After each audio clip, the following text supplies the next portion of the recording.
नमस्कार प्यारे दर्शकों। मैं हूं कमल दुबे, आपका ज्योतिष मित्र। सौभाग्य सलाह में आपका स्वागत करता हूं। आज एक बहुत ही मजेदार और महत्वपूर्ण दोनों विषय पर चर्चा करेंगे। आज का हमारा विषय है वैवाहिक सुख मिलेगा या नहीं। जिनका विवाह हो गया है उनको भी यह विषय समझना चाहिए, और जिनका विवाह होने वाला है उनके लिए तो यह विषय बहुत ही महत्वपूर्ण हो जाता है। प्यारे दर्शकों, कुंडली में वैवाहिक सुख को अगर हम लग्न कुंडली से देखें तो विवाह की सारी स्थिति को हम सातवें भाव से देखते हैं। सातवां भाव शुभ है, शुभ ग्रहों से दृष्ट है, शुभ ग्रहों से युक्त है या मित्र ग्रहों से दृष्ट है, तो ऐसे व्यक्ति के जीवन में वैवाहिक सुख रहता है, विवाह समय से हो जाता है। और अगर वह पुरुष है तो उसे पत्नी का सुख आजीवन प्राप्त होता रहता है, और अगर वह स्त्री है तो उसे पति का सुख प्राप्त होता रहता है। लेकिन विवाह हो जाने के बाद भी अक्सर देखा गया है कि जो पति पत्नी का सुख है वह उतना प्राप्त नहीं होता जिसके लिए व्यक्ति विवाह करता है। प्यारे दर्शकों, एक डेमो कुंडली के माध्यम से आपको इस विषय को समझाने का प्रयास करते हैं, और बहुत सरल विधि से आपको समझाएंगे जिससे आप स्वयं ही अपनी कुंडली को देख करके अपना आकलन कर सके। और जब यह विषय आपको समझ में आ जाए तो उसका उपाय करके या किसी प्रबुद्ध ज्योतिषी से मिल करके उस ग्रह का उपाय करके आप अपने जीवन को सुखमय, अपने विवाह को सुखमय और जीवन के सभी लाभ और अर्थ को आसानी से प्राप्त कर सकते हैं। हमारे बीच में एक महिला की कुंडली है, वैवाहिक सुख बहुत अच्छा नहीं है। यह ऐसा क्यों है, इसकी चर्चा हमें करना है। देखिए, मिथुन लग्न की कुंडली है। पहले हम लग्न पे कुछ चर्चा कर लेते हैं। मिथुन लग्न की कुंडली में केंद्र में दो ग्रहों का आधिपत्य होता है, एक बुध का और दूसरे बृहस्पति का। क्योंकि बुध की दोनों राशियां आ जाती हैं, तीसरी और छठी, और बृहस्पति देव की दोनों राशियां धनु और मीन राशियां आ जाने की वजह से केंद्र पर विशेष प्रभाव बुध और बृहस्पति देव का होता है। और अगर त्रिकोण की बात करें तो शुक्र और शनि का प्रभाव रहता है। क्योंकि पांचवें घर में हम देखते हैं सातवीं राशि तुला आती है, और नवें घर में 11वीं राशि कुंभ आती है। तुला राशि के स्वामी ग्रह शुक्रदेव होते हैं और कुंभ राशि के स्वामी ग्रह शनिदेव होते हैं। तो इस प्रकार से देखा जाए तो बृहस्पति देव, बुध देव, शुक्र देव और शनिदेव केंद्र और त्रिकोण के ऊपर पूरा प्रभाव और आधिपत्य अपना रखते हैं। इसलिए ऐसे लोग बड़े योग्य होते हैं, समझदार होते हैं, बड़े गंभीर होते हैं, ज्ञानवान होते हैं, बहुत साहसी होते हैं, अस्थाई सुख चाहते हैं। ज्ञान विज्ञान इनके दिमाग में हमेशा ही रहता है। ज्ञान विज्ञान के बल पर समाज में एक छत्र राज करते हैं। अब हम बात करते हैं सातवें भाव की, क्योंकि आज का हमारा विषय शादी से संबंधित है, विवाह से संबंधित है। धनु राशि आती है। धनु राशि के स्वामी ग्रह बृहस्पति देव होते हैं। बृहस्पति देव किसी भी स्त्री की कुंडली में सबसे अधिक शादी विवाह के लिए योग कारक होते हैं। और मिथुन लग्न की कुंडली में तो वह सप्तम भाव में ही आते हैं। अगर बृहस्पति का संबंध सातवें भाव से बन जाए या बृहस्पति देव इस कुंडली में जहां भी विराजमान हो, वह उनके मित्र का घर हो, दिग्बली हो, स्थान बली हो, तो ऐसे व्यक्ति की शादी या विवाह आसानी से हो जाता है और अच्छे घर में हो जाता है। लेकिन यह गारंटी नहीं है कि शादी विवाह समय से हो जाए और उसे वैवाहिक सुख मिले। तो विशेष चर्चा हमारी आज सुख के ऊपर होगी। इसके लिए हमें नवांश कुंडली को भी देखना पड़ेगा। पहले आप नियम को समझ लें तो यह विषय आपको समझने में बहुत ही आसानी हो जाएगी।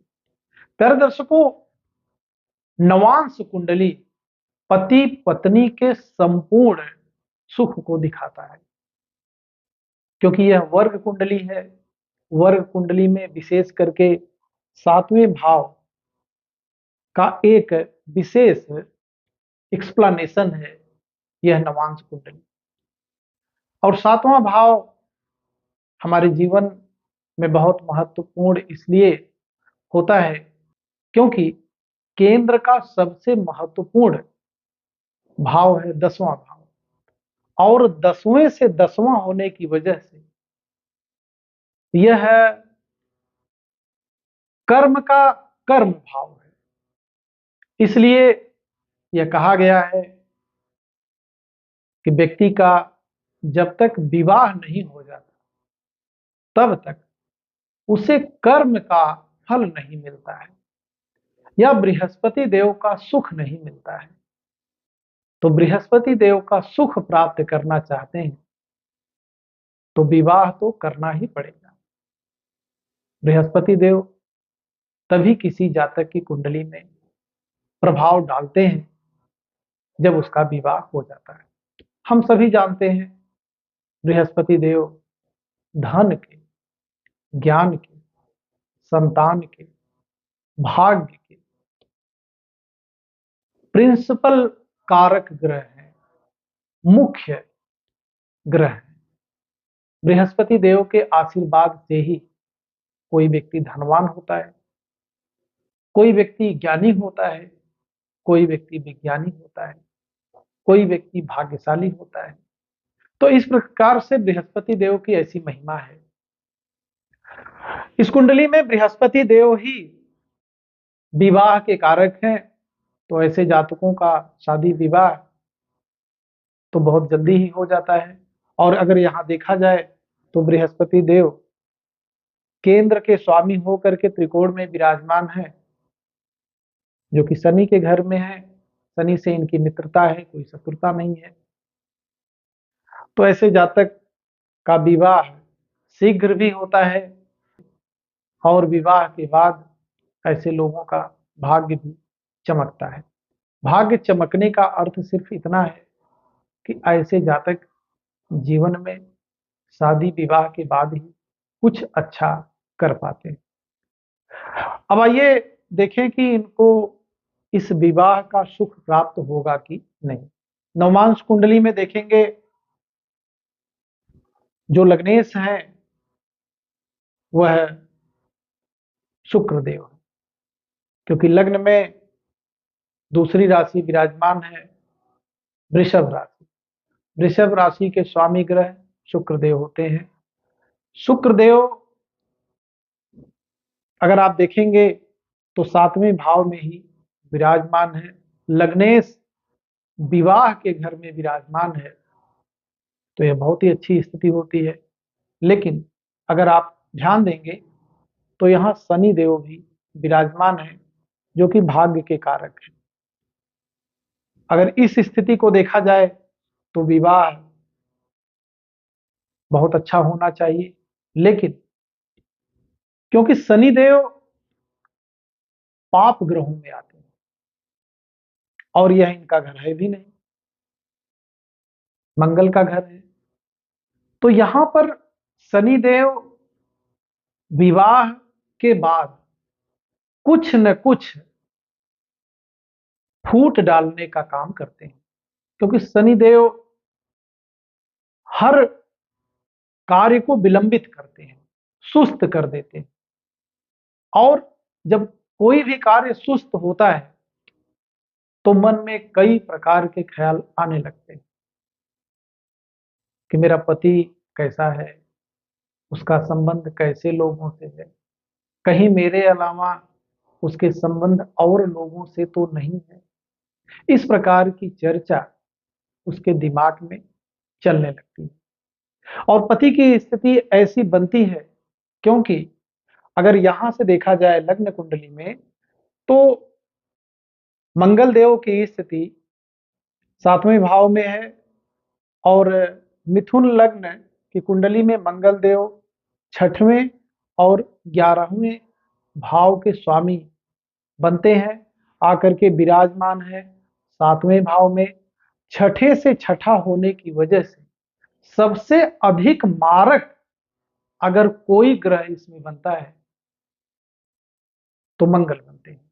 उसका कारण दो है, एक तो मंगल त्रिशदाई का स्वामी है, दूसरे मंगल त्रिक भाव का स्वामी है।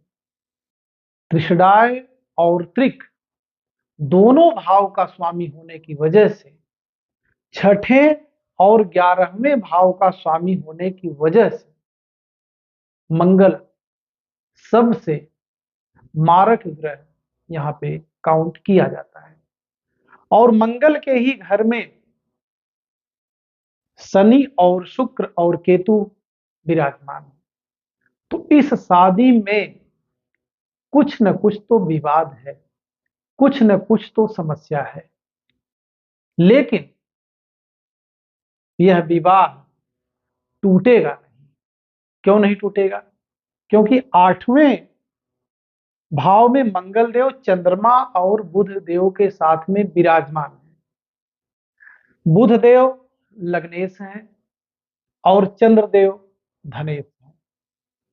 बृहस्पति देव दो केंद्र के स्वामी हैं, कर्म और कर्म के कर्म 7वें भाव, यानी 10वें भाव और 7वें भाव दोनों के स्वामी होने की वजह से धनु राशि में मंगल देव का विराजमान होना विवाद तो करवाएगा, लेकिन शादी तुड़वाएगा नहीं। यह तो हमने आपको शादी की स्थिति, विवाह की स्थिति को बताया। अब यह देखते हैं कि इनको विवाह का सुख मिलेगा कि नहीं, क्योंकि विवाद तो कुछ न कुछ है। सुख को देखने के लिए विशेष करके हम 4th हाउस को देखते हैं। जैसे लग्न में आए तो 4th हाउस के कारक बनते हैं बुध देव, और नवांश कुंडली में सुख के कारक बनते हैं सूर्य देव। प्यारे दर्शकों, सूर्य विच्छेदात्मक ग्रह है, क्रूर ग्रह है। जहां विराजमान होते हैं, जहां दृष्टि डालते हैं, उसमें कुछ न कुछ फूट डाल देते हैं। लेकिन ज्योतिष का एक बहुत ही महत्वपूर्ण नियम यह भी है, जिस भाव का स्वामी वह ग्रह हो और उसी भाव पर वह दृष्टि डालता हो तो उस भाव को खराब नहीं करेगा। सूर्य देव की दृष्टि 4थे भाव पर है और सूर्य देव का ही यह भाव 4था है, इसलिए विच्छेदात्मक होने की वजह से भी सूर्य देव इनके वैवाहिक जीवन को खराब नहीं करेंगे। अगर कोई और लग्न बनता और सूर्य देव इसके कारक नहीं बनते, उनकी दृष्टि होती, तो निश्चित तौर पे यह विवाह विच्छेद हो जाता, विवाह टूट जाता। लेकिन ऐसा यहां नहीं। अब एक स्थिति और देखिए कि कितने ग्रहों की दृष्टि इस फोर्थ हाउस पर है। जितने ग्रहों की दृष्टि फोर्थ हाउस पर होगी, उसमें यह भी देखना पड़ेगा कि कितने ग्रह शुभ हैं और कितने ग्रह अशुभ हैं। शुभ ग्रहों की दृष्टि जितनी अधिक फोर्थ हाउस पर पड़ेगी, उतना ही व्यक्ति वैवाहिक सुख का आनंद लेगा। और पापग्रह या क्रूर ग्रह की दृष्टि अगर चौथे भाव पर पड़ती है, तो ऐसे व्यक्ति के जीवन में बहुत कठिनाई, बहुत संघर्ष, रोज तूतुमय में होने की स्थिति बनती है। दूसरे ग्रह पे चर्चा करते हैं, देखते हैं। शनि देव अगर यहां आप देखेंगे तो 7वें भाव में विराजमान होकर के 10वीं दृष्टि से सीधे चौथे भाव को देखते। चौथे भाव को देखने की वजह से ऐसे व्यक्ति के जीवन में वैवाहिक कलह संभव रहेगा। इसका उपाय क्या है? इसका उपाय है अपने वैवाहिक जीवन को मधुरता संयमित बनाने के लिए समझदारी से कार्य करना। बहुत सारे ख्याल जो हमारे मन में बुरे चलते हैं, कोई जरूरी नहीं है कि वह सब सही हो सकता है वह आपका भ्रम हो सकता है कोई आपके बीच में फूट डाल रहा हो, आपका वैवाहिक जीवन को समाप्त करने के लिए या खराब करने के लिए। तो इसलिए अच्छा यह रहेगा कि समझदारी से कार्य करें, धैर्य से कार्य करें, अपने और अपने पति के ऊपर भरोसा करें। यह वैवाहिक जीवन बहुत ही सुगम और बहुत ही अच्छे से चलेगा। प्यारे दर्शकों, इस पूरे विषय को पढ़ाने का सिर्फ इतना सा मतलब है कि नवांश कुंडली में यदि फोर्थ हाउस पीड़ित है, पाप कर्तरी योग में है, पाप ग्रहों से दृष्ट है, तो ऐसे लोगों को वैवाहिक सुख कम प्राप्त होता है। शुभ ग्रहों से दृष्ट है, मित्र ग्रहों से दृष्ट है, तो ऐसे लोगों के जीवन में वैवाहिक सुख का आनंद खूब होता है। और जब तक वैवाहिक सुख प्राप्त न हो, विवाह करने का कोई खास मतलब निकलता नहीं है।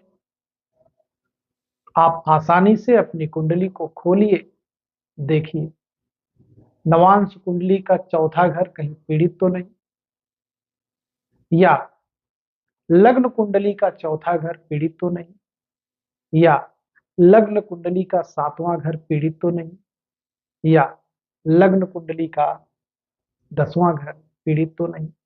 आप आसानी से अपना आकलन स्वयं ही कर सकते हैं। फिर ऐसे ही एक महत्वपूर्ण विषय पर आपसे चर्चा